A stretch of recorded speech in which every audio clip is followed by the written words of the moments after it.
Hello everyone, my name is Anishma. I'm from Austria and today I'm presenting problem number 4, Heron's function, as you might have already seen. So the problem task states, construct a Heron's function and explain how it works. We should investigate how the relevant parameters affect the height of the water jet. So first of all, I give you a quick overview over my presentation. So I will start off with the qualitative analysis explaining the principle. I will move on to the quantitative analysis describing the phenomenon occurring in the system. And last but not least, I will compare my theoretical predictions to my experiments I did. So for those of you who aren't familiar with the problem Heron's function, this is a simple construction of a Heron's function. So basically, we have 3 different vessels which are connected by hoses. And at the top container, here you can see that we have a nozzle where the fountain arises. So yeah, how does a Heron's fountain work? Here you can see in my short animation that the water, you will see it in my live experiment as well. So the water will flow down from the upper vessel into the lower vessel where the water level rises. It compresses the air, and the air pressure, the additional air pressure, presses onto the water surface here. It presses the water into the hose which is connected with the nozzle, and then it presses the water into this hose and it forms a fountain.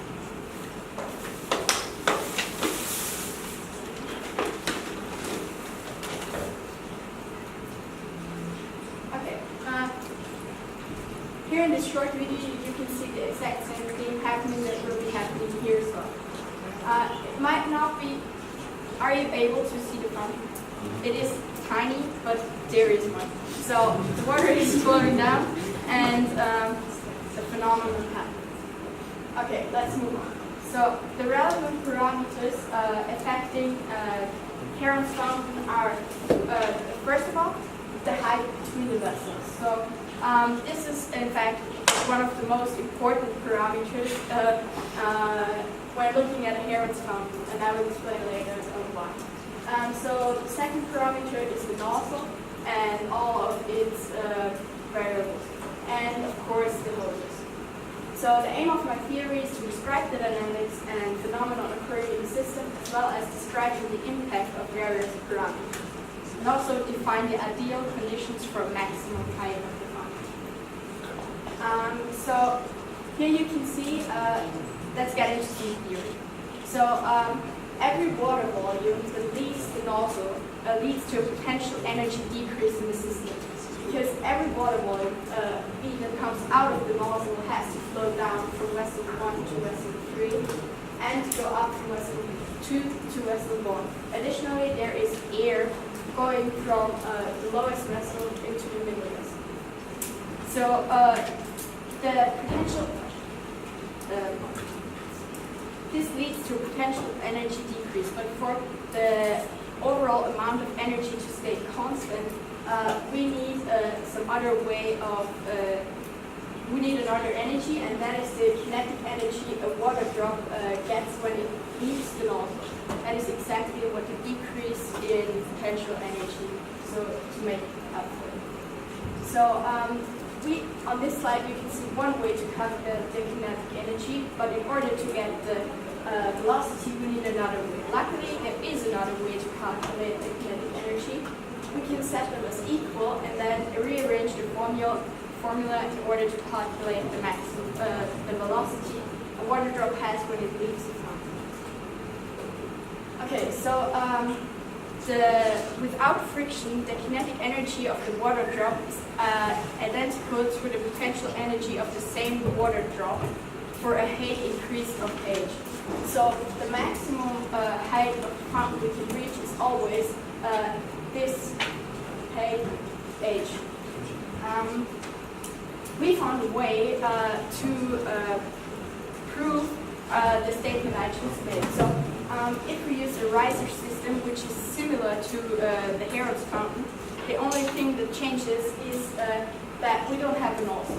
We have a riser in which the water rises. And as you can see in the video, I plug it in here, and then the water rises. And so with this method, we can see that there is no dynamic friction in this system, because as soon as it has reached the height, it is static, and therefore we only have to consider the static friction. And as you can see, in the comparison of our experiments with the theoretical prediction, static friction is negligibly small. So, what are the differences if we use a riser or if we would use a nozzle? If we use the riser, I already mentioned that we have a temporary static state, and so there is we reach the maximum height that we calculated without any additional effects. However, if we use a nozzle, the height we reach is much smaller, as you can see. Therefore, additional effects need to be occurring, such as air friction, flow resistance in the hoses, and pressure loss due to the nozzle. So these are our experimental setups. As you can see, they're like the construction I showed first. They have 3 different vessels which are connected by hoses, and additionally here we have also pressure measurement devices in order to make those measurements. So if we're using a nozzle, there are 2 different ways. So first of all, we can close the nozzle at the beginning of the experiment. Then we get a temporary static state, therefore we have a higher pressure because there is no dynamic friction. And therefore we have a higher fountain, but only once, because as soon as I open the nozzle, the system transforms into a dynamic system, and then we have to consider flow resistance in the hoses. So this is the experiment I did to this, because in the first phase you can see nothing is happening because no water is flowing down from the uppers to the lowest vessel. In phase 2, I close the nozzle, and then water is running from the uppers to the lowest vessel, so the pressure builds up until it reaches the maximum pressure we predicted. And then I open the nozzle, so a fountain forms and the pressure decreases because of the losses in the hoses, because of the dynamic friction. And in the 4th phase, I let water into I let air into my system in order to stop the experiment and stop the fountain. So, and I'm talking about friction. Now let's look at it from the quantitative point of view. So I used Hagen-Poiseuille in order to calculate the pressure loss in the hoses. However, with the formula I have for the velocity,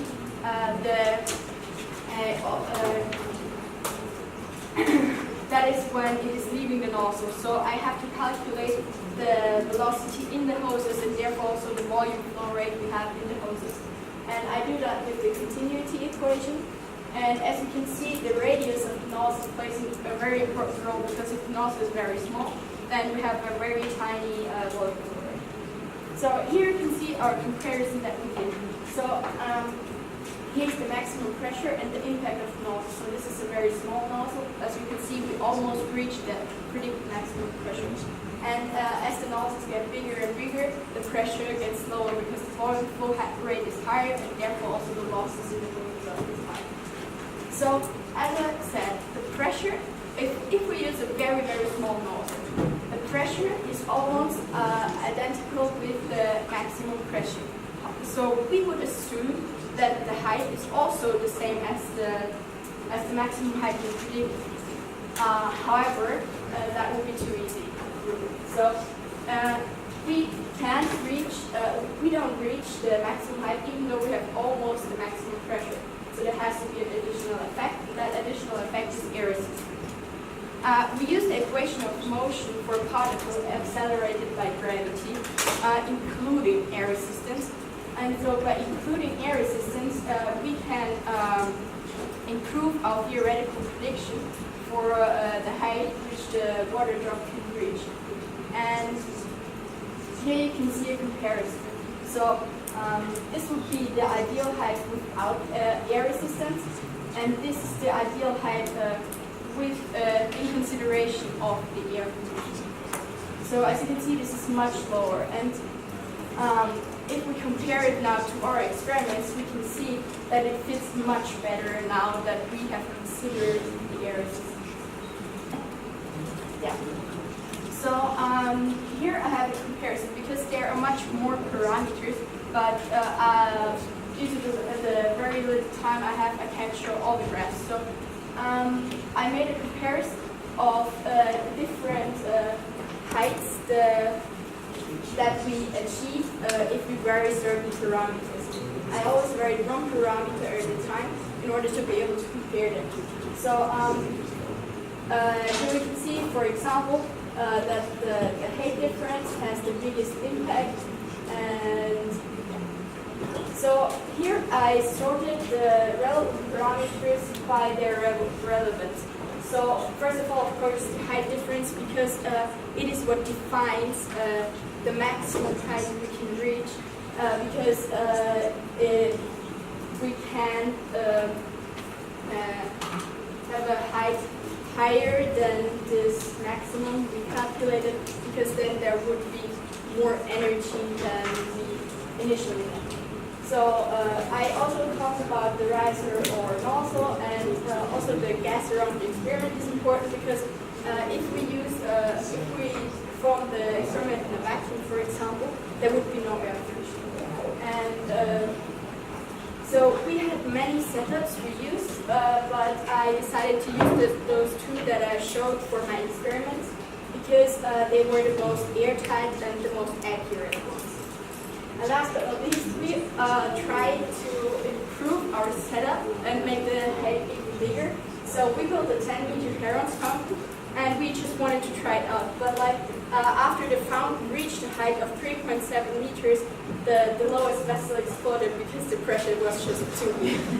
So thank you for your attention.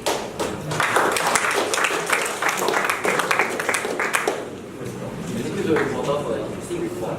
My first question is, could you please go to slide number 5?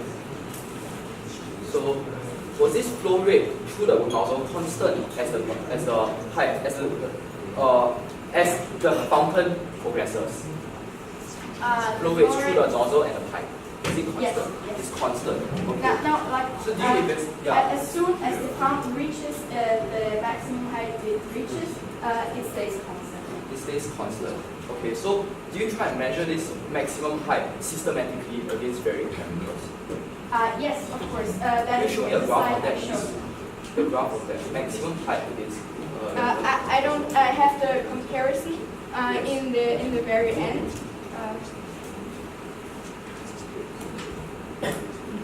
Okay, every time I I would like to ask about your experimental setup. So, were there any presence of air compression within the chambers of air? Yes, of course, Air because compression was air is present. compressible. So, and did you measure how much of air compresses?